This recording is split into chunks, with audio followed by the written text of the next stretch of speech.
Brother కొంచెం మీరు రాని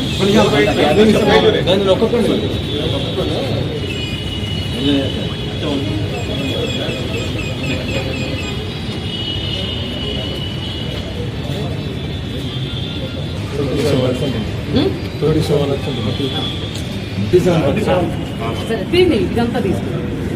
ఓకేనా సార్?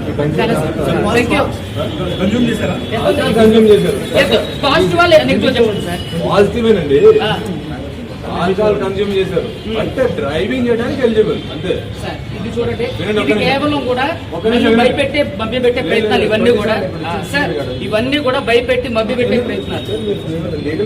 లీగల్ ప్రొసీజర్ కానీ వెళ్తాం సార్. మీరు మీడియా వాళ్ళు కూడా ఇక్కడ రీడింగ్ అది ఎంత అవమానం అండి. 35 ఎబవ్ ఉంటారు. డ్రైవింగ్ గురించి మాట్లాడు, నేను క్లియర్ చెప్పాను కదా. అంటే ఇది దీంట్లో ఇది పక్కదారి పట్టించడానికి అంతే కదా సార్. ఆల్కహాల్ టెస్ట్ అనేది కరెక్ట్ కాదండి.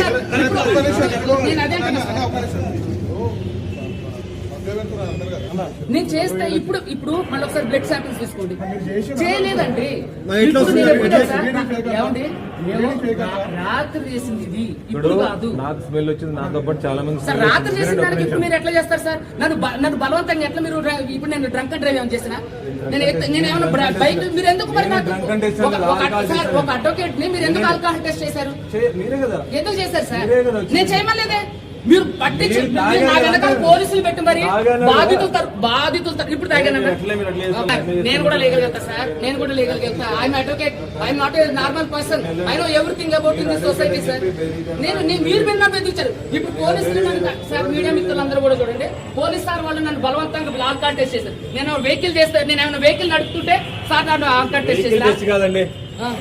ఎందుకు అంటే పోలీస్ స్టేషన్ లీగల్ ప్రొసీజర్ తెలియదు అనుకుంటా. వెహికల్ డ్రైవింగ్ చేస్తేనే టెస్ట్ చేయాలి. వెహికల్ డ్రైవింగ్ తాగి పోలీస్ స్టేషన్కి వస్తే పబ్లిక్ ప్లేస్ లో ఇప్పుడు తాగానన్నా. ఇప్పుడు ఎక్కడ తాగాను చెప్పింది? ఎప్పుడు? ఏమండి నైట్ ఆల్కహాల్ తీసుకుంటే నైట్ ఆల్కహాల్ తీసుకుంటే అది కరెక్టా కాదా మీరు చెప్పండి. కాదండి, ఏమండి తప్పు. ఇప్పుడు ఎవరో కూడా ఏమండి ఇది ఎంత పక్కదారి పట్టించడానికి పోలీసులు చేసే చర్య. దయచేసి చూడండి, నాకు ఎప్పటి నుంచో తెలుసు తమ్ముడు. ఎప్పుడైనా సరే మేమంతా కలిసి కొట్లాడిన తప్ప ఎప్పుడైనా మేము ఎలాంటి చేసినా పోలీసు